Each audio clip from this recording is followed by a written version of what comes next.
Muy bien, vamos a entonces mirar un poquito de algunas cosas. Nosotros hemos mirado con los hermanos entre viernes y domingo, a veces me confundo un poco, pero miramos la salvación de Josué y Caleb a causa de su fidelidad. Eran hombres fieles. Estos hombres eran los mayores, Josué y Caleb, eran los mayores de 20 años cuando salieron de Egipto, únicos en poseer la tierra prometida. Los únicos.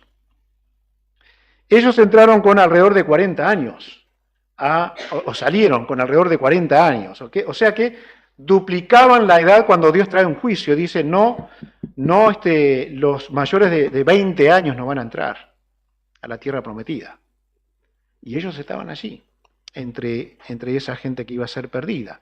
Pero la misericordia de Dios y la gracia de Dios hizo que mirara con gracia la fidelidad de estos hombres y que ellos entraran a la tierra prometida. Vamos a ir a Josué 14, después de Deuteronomio. Y aquí encontramos algunas lecturas sobre estos dos hombres. Caleb lo encontramos en versículos 6 en adelante. Y vamos a leer así, dice, y los hijos de Judá vinieron a Josué en Gilgal, y Caleb, hijo de Jefone ceneseo, le dijo, tú sabes lo que Jehová dijo a Moisés, varón de Dios, en Cades Barnea, tocante a mí y a ti. Ahora él va a recordar cuando les mandó a ver la tierra prometida. Yo era de edad de 40 años, cuando Moisés, siervo de Jehová, me envió de Cades Barnea a reconocer la tierra. Y yo le traje noticias como lo sentía en mi corazón. Y mis hermanos, los que habían subido conmigo, hicieron desfallecer el corazón del pueblo, pero yo cumplí siguiendo a Jehová mi Dios. Entonces Moisés juró diciendo, ciertamente la tierra que oyó tu pie será para ti y para tus hijos en herencia perpetua, por cuanto cumpliste siguiendo a Jehová mi Dios. Ahora bien, dice Caleb, Jehová me ha hecho vivir, como él dijo, estos 45 años desde el tiempo que Jehová habló estas palabras a Moisés, cuando Israel andaba por el desierto. Y ahora, he aquí, yo soy de edad de 85 años. Todavía estoy tan fuerte como el día que Moisés me envió. ¿Cuál era mi fuerza entonces? Tal es ahora mi fuerza para la guerra y para salir y entrar. Dame pues ahora este monte, del cual habló Jehová aquel día, porque tú oíste en aquel día que los anaseos están allí, y que hay ciudades grandes y fortificadas. Quizá Jehová estará conmigo, y los echaré como Jehová ha dicho. Josué entonces le bendijo, y dio a Caleb, hijo de Jefone, a Hebrón por heredad. Este muchacho tenía que estar en la lista de los que no entrarían en la tierra prometida. Pero con unos 40 años de edad, él fue, junto con Josué, los únicos que dieron un buen informe de la tierra y que dijeron, vamos a entrar a conquistarla porque esto es un pan comido. Pero hay gigantes, gente grande, son pan comido. Dios los entregó en nuestras manos. Así que Dios mira con gracia a Caleb y le entrega ese lugar. Moisés lo había prometido. 45 años después, con 85 años, estaba pronto para guerrear contra los que ocupaban el territorio prometido. Así que lo recibe y Josué le da la bendición a Caleb. Es tremendo, pero estos muchachos, Josué y Caleb, tuvieron que vivir 40 años en el desierto. Y habían recorrido la tierra. Moisés no lo había hecho. Aarón no lo había hecho. Pero sí Josué y Caleb.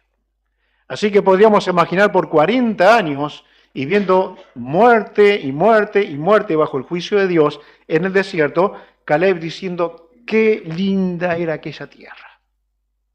Los que nos perdimos por la incredulidad, lo que dejamos de disfrutar por incredulidad. Bueno, se parece a la vida cristiana muchas veces, ¿no?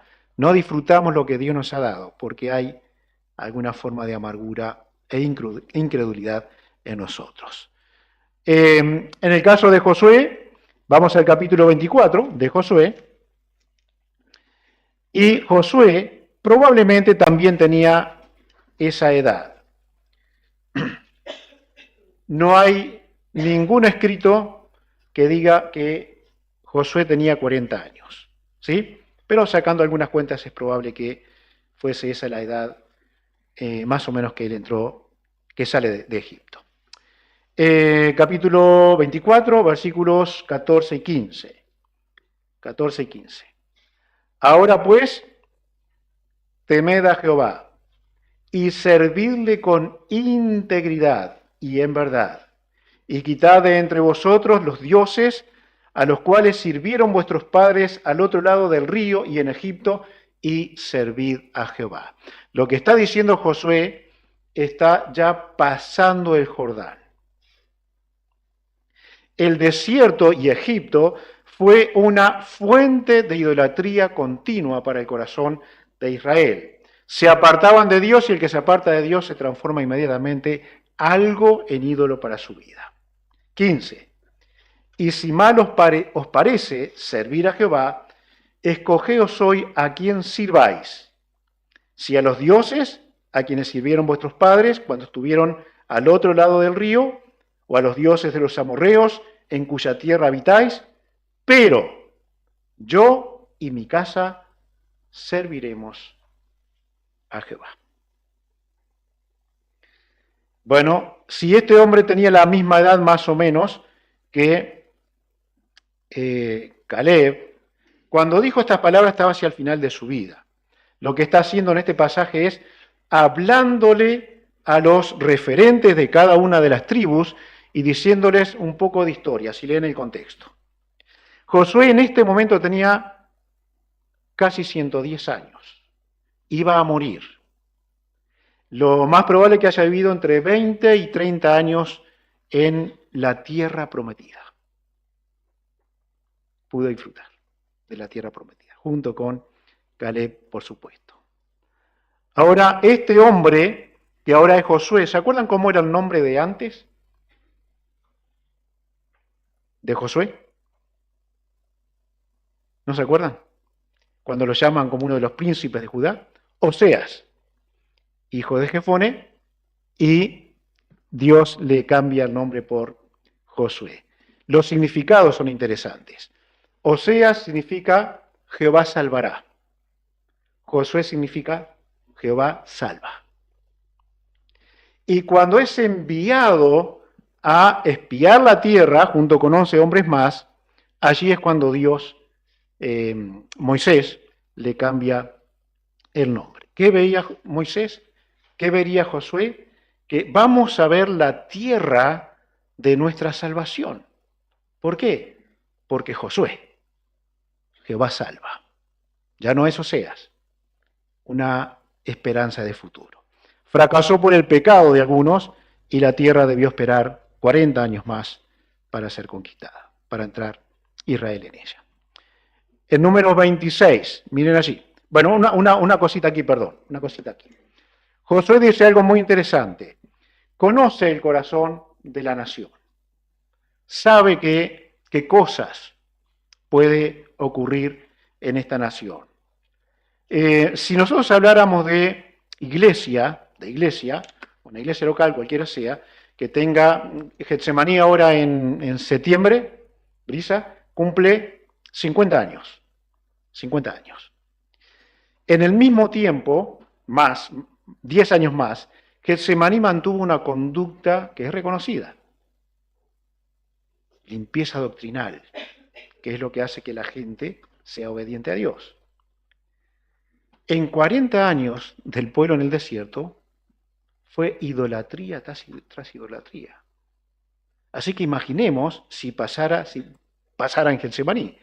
Bueno, en el año 10 terrible idolatría, en el año 25 otra, ¿no? Pero ¿no tenemos que dar gracias a Dios por estas cosas? Iglesias que se mantienen fieles y cristianos que se mantienen fieles.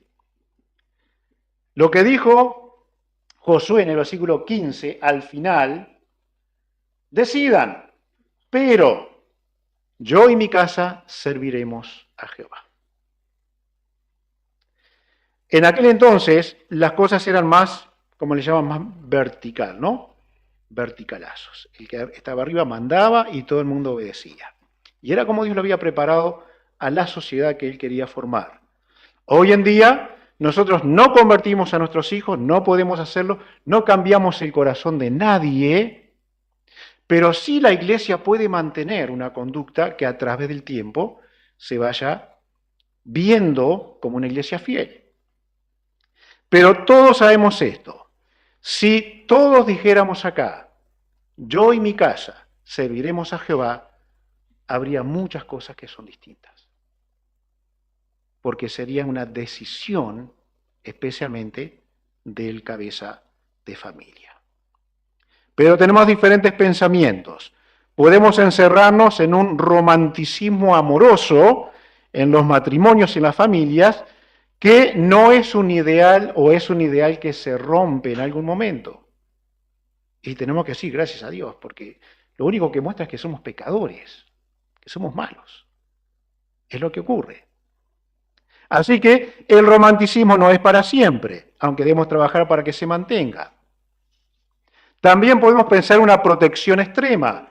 Todo va a girar en torno al padre o en torno a la madre, y todo gira allí, y nada puede hacerse en un hogar si papá o mamá no lo decide. O, lo que puede ser peor, que el padre o la madre se crean que los hijos no pueden vivir sin ellos. Toda una dependencia. Así que en estos casos tendríamos que llegar a pensar, ¿usted servirá a Dios o servirá a su familia? Un esposo sin carácter no va a conducir a su familia con firmeza. Y una esposa con carácter arrasará con la institución llamada familia. ¿Mm? Porque los órdenes que Dios ha puesto es otro. Un matrimonio con una medida bíblica de acuerdos van a tirar parejo. Uno va a cubrir los defectos o carencias que hay en el otro. Pero sólo así podrán decir juntos, yo y mi casa serviremos a Jehová. Así que algún consejo. No te cases con uno que tienes que cinchar con él para arriba. Espero que más gente escuche esto. Que los que están aquí con deseos de casarse escuchen y que otros escuchen también. No te cases con alguien que tiene que cinchar, que tú tienes que cinchar para arriba. Una mujer, ¿sí? Que tiene que cinchar con su esposo para que tenga alguna calidad espiritual. Hay algo bien conocido que dice, el que está en una posición alta, espiritual, y empieza a cinchar con el otro, porque el otro no quiere nada, empieza a cinchar, ¿dónde terminarán al final? Probablemente terminen los dos abajo, porque el de arriba se va a terminar cansando de cinchar. Ahora, por el otro lado, no te cases con una mujer maniosa que quiere llevarte de la nariz, porque no apoyará tus proyectos y deseos espirituales. Y esto ocurre también. ¿Sí? Todos tenemos mañas, ¿verdad? Pero vamos a decir que dentro de lo emotivo que tiene la mujer, tiene algunas mañitas también. Ahora, si es esa la que te va a llevar, ten cuidado, porque no apoyará tus proyectos espirituales. Una esposa no puede ser tropiezo para un esposo en sus deseos para Dios, porque el esposo tendría que poder decir, yo y mi casa serviremos a Jehová. A la vez eso se gana. No es solo decir, yo y mi casa serviremos a Jehová. Tiene que haber una conducta de línea en el tiempo que respalde tales deseos. Ahora, ¿qué pasa con los que ya están? Ya están casados. Y agarró un hombre que hay que tirar para arriba, agarró una mujer que es mañosa. Bueno, aprendan a servir a Dios. Trabajen para eso. Esfuércense para que eso ocurra. Y el hombre tiene que dar el primer paso. El que no sirve a Dios, el que no sirve a Dios, lo más probable que se está sirviendo a sí mismo. ¿Por qué? Porque si yo sirvo a Dios, lo más probable es que voy a tratar de servir a otros. Empezar en casa, seguir derramando por otros lados, pero eso va a ocurrir. Bien, no te sirvas a ti porque terminas siendo tu propio Dios. Sirve a Dios. Ojo con el rol de suegro o suegra. Ojo con el rol de suegro o suegra. ¿Por qué? Porque el nene ya está fuera de casa. Si hablamos de suegro o suegra, ¿no? Ya está fuera de casa. Y la nena ya está fuera de casa, ya está fuera de casa. Usted no tiene nada que ver con esa nueva familia si usted tiene esta responsabilidad o la ve en el futuro. Se fueron de casa. Si queremos familias fuertes, que cada uno cumpla su rol y no el del otro. Cada uno cumpla su rol en la familia y no el del otro. Así que lo mejor que pueden hacer los que están pensando en casarse y los que en la gracia de Dios se van a casar, programen sus servicios. Programen cómo van a servir a Dios, en qué área van a servir a Dios, de qué manera lo van a hacer. Y si eso no está en las conversaciones de nuevos matrimonios, noviazgos o personas que están interesadas entre sí, si no está el proyecto de servir a Dios, terminan sirviéndose a sí mismos. Y he visto esto mucho. Así que hablen de servir a Dios, hablen de esto, programen sus servicios. Número 26, vamos allí.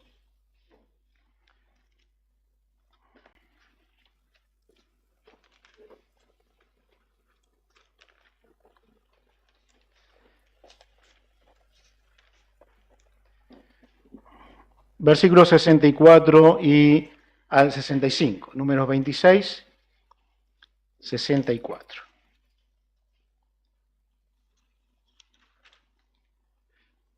Y 65.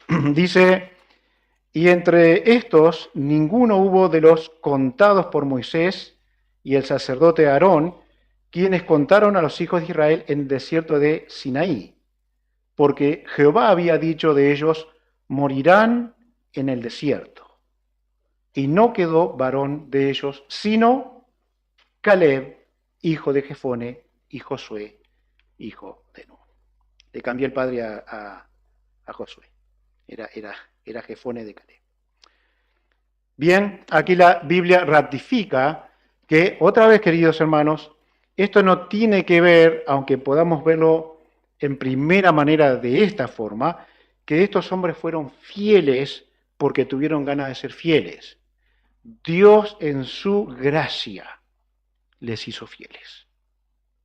Y entonces Dios toma a dos hombres de 40 años que debían morir en el desierto para hacerlos entrar a la tierra prometida, a la tierra de bendición. Y lo notable de esto, hermanos, es que estos hombres tenían más o menos la misma edad y los dos vieron la tierra prometida. Los dos sufrieron en no verla por 40 años y los dos entraron a disfrutarla después de los 40 años. Así que para el fiel Hijo de Dios, más tarde o más temprano, la bendición llega. El que tiene un comportamiento de fidelidad puede esperar bendición de Dios. Esto fue una vida que tenía fidelidad, confianza, tenía propósito real y espiritual y bíblico. Por lo tanto, Dios recompensa la vida de Josué y de Caleb.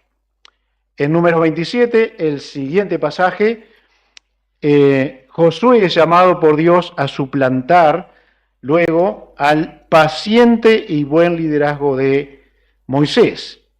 Y vamos a leer un versículo, capítulo 27, versículo 12, pero vamos a leer el 15, ahí, 15. Entonces respondió Moisés a Jehová diciendo, ponga Jehová Dios de los espíritus de toda carne un varón sobre la congregación, que salga delante de ellos y que entre delante de ellos, que los saque y los introduzca, para que la congregación de Jehová no sea como ovejas sin pastor. Qué linda expresión de Moisés, para que Dios diera un siervo para esta congregación, ¿no? Qué lindo. ¿Podríamos repetir esta oración? ¿Deberíamos hacerlo? Sí, claro que sí. Tenemos que hacerlo. Debemos hacerlo. Que Dios regale un siervo de Dios que haga el mejor trabajo que seguramente va a hacer. Moisés, el hombre más paciente de la tierra, ora a Dios pidiendo que Dios traiga un nuevo siervo. Entonces, yo creo que tenemos que animarnos. Somos una pequeña iglesia. Capaz que uno podría decir, bueno, no se necesita mucho, ¿no? Bueno, no tienen mucho, pero quiera Dios darle a alguien que sí dé mucho, en la gracia de Dios. Sigamos orando fielmente por esta causa. Un poquito avanzando. Capítulo 25 de Números. Solamente para mirar lo que ocurría aquí, del 1 al 4. Moraba Israel en Sittim y el pueblo empezó a fornicar con las hijas de Moab, las cuales invitaban al pueblo a los sacrificios de sus dioses, y el pueblo comió y se inclinó a sus dioses. Así acudió el pueblo a Baal Peor, y el furor de Jehová se encendió contra Israel. Y Jehová dijo a Moisés: toma a todos los príncipes del pueblo y ahórcalos. Ahórcalos ante Jehová delante del sol, y el ardor de la ira de Jehová se apartará de Israel. Estos pasajes son tremendos. Tremendo por el castigo, pero terrible por la dureza del pueblo. Porque salían de males, salían de muertes, salían de castigo, salían de la fallida maldición de Balaam, que no pudo maldecir al pueblo de Israel. Y ellos habrán escuchado estas cosas en su alrededor, pero inmediatamente no pasó nada, porque está hablando todo el último año en el desierto. Ellos se vuelven a la idolatría. Dios les dice, bueno, tienen que matar a esta gente, a los príncipes, porque seguramente ellos indujeron al pueblo a esto, y además de eso tenían que destruir al extranjero que venía a traer la idolatría. Y la inmoralidad, que era parte del culto de la idolatría entonces.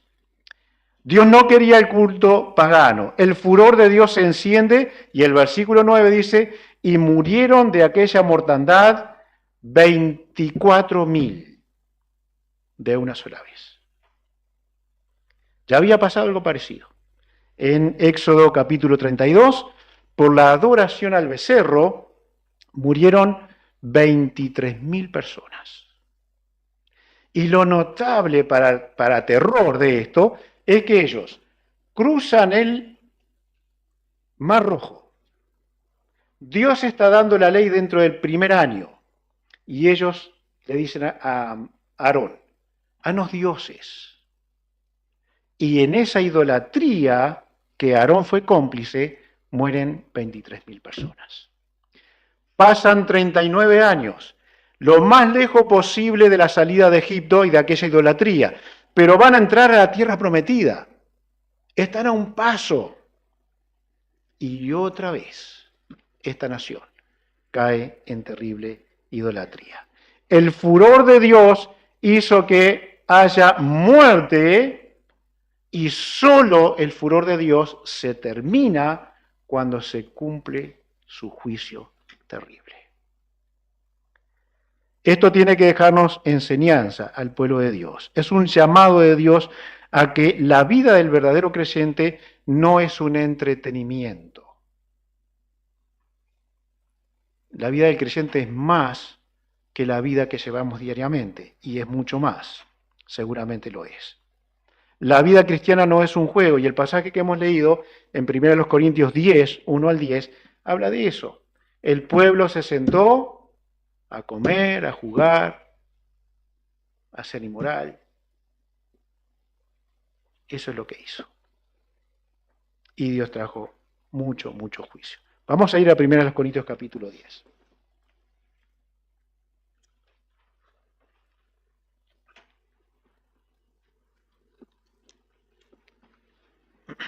Ya lo hemos leído, así que vamos a ir pasando un poquito por los versículos. Les voy a decir qué versículos son, ¿sí?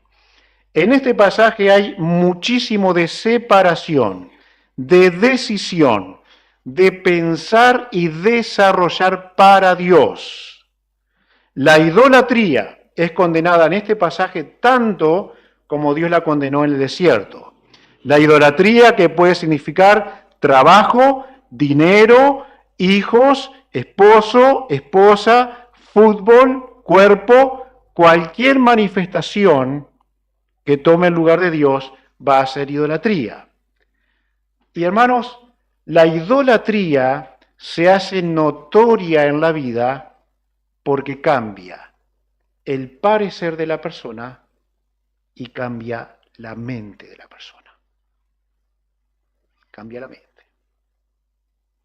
Tuve un compañero de instituto bíblico, era un hombre, parecía bien formado, y hablaba bien, era un hombre que se hacía notar, ¿no? Y bueno, por supuesto que usaba la Biblia, pero lo encontré con los años, allí en esa entrada, y él ya estaba dudando hasta si Dios podía hacer algo para la humanidad, para él. Su mente era otra. Su mente era otra. Era un idólatra. Tal vez no se inclinaba ante dioses, ante estatuas, pero era un idólatra. Tenía otro Dios. El Dios que había conocido en la palabra no era su Dios, ya no era. Así que tenía otro. Este pasaje, igual que en el Antiguo Testamento, hace notar que la idolatría cambia a la persona hasta degradarla. Porque la idolatría es del diablo, ¿no? Así que, cuidado, cualquier forma de idolatría que podamos tener. Los pecados que aquí muestra la palabra de Dios, algunos de ellos, por ejemplo, la no dependencia del Señor Jesucristo. Estamos en el capítulo 10 y el versículo 4. Cuando un cristiano no depende del Señor Jesucristo, está citando pasajes del Antiguo Testamento, lo que ocurría. Todos bebieron de la misma bebida espiritual porque bebían de la roca espiritual que los seguía, y la roca era Cristo. Cualquier cristiano que no esté satisfecho en Cristo buscará ídolos. Buscará ídolos. No dependerá de él. Y ustedes recuerdan lo que dijo Jesús.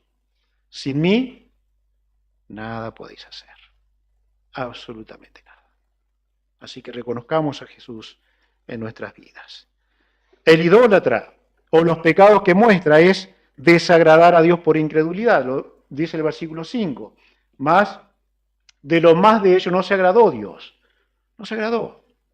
No, las vidas, las conductas no agradaban a Dios, quedaron allí en el desierto. Versículo 6 habla de la codicia, para que no codiciemos cosas malas como ellos codiciaron. La codicia es un terrible mal. Versículo 7 habla de la idolatría directamente. No seáis idólatras.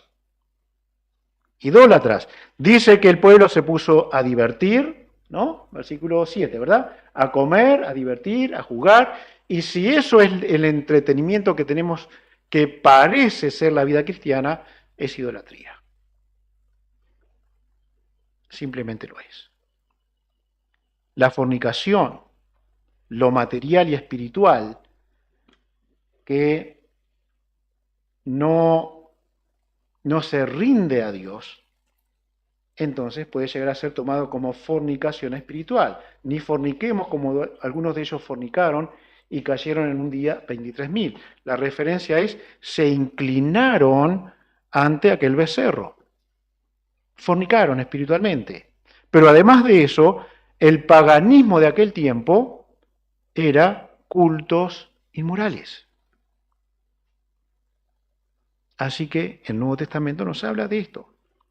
Ni la fornicación física ni espiritual debería ser practicada por el creyente. Dice que ellos tentaron a Dios. Versículo 9, ni tentemos al Señor. Ellos lo hicieron, les fue mal por supuesto. Probar a Dios maliciosamente. Decirle a Dios, bueno, yo te voy a dar tal cosa si tú me das antes tal cosa. No es así. No funciona así. Si queremos tentar a Dios, no le vamos a ganar. Él no va a ceder porque seamos nosotros. No soy nadie delante de Dios. ¿Por qué tiene que ceder Dios? Si su palabra ya está pactada, ya está hecha. No hay nada que agregarle. ¿Por qué yo tengo que ir a Dios a pactar? Bueno, te voy a dar mi vida si tú me das tal cosa. Esto lo he escuchado mucho, muchas personas. Y parece que algunas le invocan, ¿no? Yo le dije a Dios que decía tal cosa y salió. Miren, hasta el diablo puede meterse en eso. Hasta el diablo puede meterse en eso. Murmurar, versículo 9, la murmuración. No murmuréis como algunos de ellos murmuraron y perecieron por el destructor. Quejarse de Dios, la queja, la amargura por las cosas que nos pasan, la amargura por las cosas que perdemos, la amargura por las cosas que no tenemos, que no logramos, que no conseguimos. Termina siendo una queja a Dios. Entonces podríamos hasta llegar a decir, si murmuro contra Dios, pero yo me parece que me merezco un poquito más. Me parece que merezco un poquito más. Y Dios estaría diciendo, mira que no mereces nada. Hasta acá es gratis, todo es gratis, te lo he dado yo. Pero mira que así como tú murmuras para que te dé más, te lo puedo sacar todo. Y esto ocurre. No tentemos a Dios, no murmuremos contra Dios. Gracias a Dios que hay solución a todo esto. Tomemos el ejemplo, versículo 11. Todas estas cosas acontecieron como ejemplo. Están escritas para amonestarnos a nosotros y a quienes han alcanzado los fines de los siglos. Como ejemplo. Esto muestra que el corazón de antes es el mismo de ahora. Pero el corazón de ahora puede mirar estos ejemplos y decir, yo no quisiera pasar por esto. Yo no quisiera pasar por esto. Me gustaría que mi vida fuera muy distinta a lo que vivió este pueblo en el desierto. Así que tomemos ejemplo. Tenemos que amonestarnos unos a otros, dice el mismo versículo 11. Ayudarnos, porque la Biblia nos ayuda, nos muestra todo lo que ocurre, pero gracias a Dios hay gente que puede también mostrarnos con la Escritura que lo que sucedió lo estamos viviendo y tratar de arreglarlo, o simplemente alguien puede decir, mire, yo no puedo más con esto. Me estoy hundiendo, como Israel.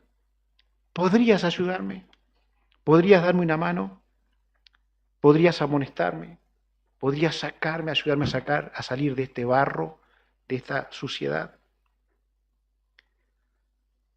La Biblia nos enseña que no debemos estar confiados en nosotros mismos, versículo 12. Así que el que piensa estar firme, mire que no caiga. Esto es bien conocido, ¿no? Lo sabemos todo. Aunque no sabemos dónde está, esto lo sabemos todo. Pero a veces caemos. Y capaz que tenemos que revisar un poquito hacia atrás. Si hemos caído, no me estaré creyendo que en mí mismo soy fuerte para... Y Dios me está demostrando que no, mira que no sos tan fuerte. Caíste porque te creíste que eras fuerte. Gracias a Dios por la experiencia de Pablo. Él decía que Dios le había dado un aguijón en su carne, no se quejaba de ese aguijón, por lo menos después de la tercera vez de orar, ¿no? Las tres veces que oró, capaz que se quejaba. Después que le dijo, bástate mi gracia, se acabó la queja de Pablo. Pero es un ejemplo para nosotros. Dios a veces trae cosas que molestan a nuestras vidas para que dependamos de Él. Su gracia es suficiente para nosotros. Versículo 13. Debemos creer que Él está en control. No nos ha sobrevenido ninguna tentación que no sea humana, pero fiel es Dios. está en control, que no os dejará ser tentados más de lo que podéis resistir. O sea, todo lo que vivimos es posible resistirlo, porque Dios no nos va a dar mayor dificultad que la que podamos resistir, sino que dará también, juntamente con la tentación, la salida para que podáis soportar. Las situaciones complicadas que nos vienen en la vida, es cierto que hay asuntos que decimos, ¿cuánto va a durar esto? ¿No? ¿Cuándo va a pasar esto? ¿Cuándo va a terminar esto? Y si es una situación que pudiera ser pasajera o veríamos que es pasajera, nos consolamos en que, bueno, toda la vida no va a durar. ¿Mm? Pero si es algo que realmente no sabemos si no será que nos va a matar, al fin, oramos con otro parecer. Lo lindo es que Dios dice, van a venir pruebas, van a venir luchas, van a venir tentaciones, pero nunca va a ser más de lo que soporten. Así que, como aquel hombre que cargó la cruz, ¿no? Que le dijeron iba Jesús caminando con la cruz, se la pusieron encima. Bueno, allí no hubo miramientos si este hombre la resistía, si lo iba a aplastar la cruz. Allí simplemente le pusieron la carga y dale que hay que matar a alguien. Pero Dios no hace esto con nosotros. Dios no lo hace. Dice que llevemos su yugo, que llevemos su carga, que algo que parece que no lo vamos a entender nunca, dice que ese yugo es fácil y que la carga es liviana. Pero cuando pasamos por la prueba sabemos que no es así, que no lo sentimos de esa manera. Pero Jesús dice que sí, que lo es así. ¿No? Y acá dice y agrega más material todavía. Dice que lo que viene lo vamos a soportar, que no va a ser más de lo que podamos resistir y que además hay una salida. Una salida. Y no la vemos, ¿no? No la vemos, pero tenemos que creer que hay una salida. Tenemos que creer. Eso va a alivianar la carga. Eso va a hacer de que toda esa cantidad de cosas que Israel no pudo arreglar, el cristiano puede hacerlo. Por descansar en lo que Dios dice en su palabra. Hallaréis descanso para vuestras almas. Dios está en control. ¿Creemos esto? El desierto, si tomamos una figura para nuestras vidas de aquel desierto, espero sin inmoralidades, sin idolatrías, sin murmuraciones, así que no podría ser el desierto. es la tierra de bendición. Pero llegan dificultades a esa tierra de bendición y sepamos que hay salida. ¿Mm? Por ejemplo, una de ellas está en el versículo 14. Por tanto, amados míos, huid de la idolatría. Hay una solución. Hay algo para hacer. Si esto se parece a algo que no es de Dios, entonces no es de Dios. Yo agarro para otro lado y voy a encontrar la solución para muchos asuntos. Dios nos bendiga, Dios nos ayude. Que nuestras casas, nuestros hogares sirvan a Dios, sirvan a Jehová. Y si hay dificultades para hacerlo, bueno, hablen allí, arreglen las cosas que hay que arreglar para que el hogar sirva a Dios, y los que van a formar un hogar, hablen de estas cosas. Porque lo mejor que existe en la vida es servir a Dios en el matrimonio y con la familia. ¿Sí?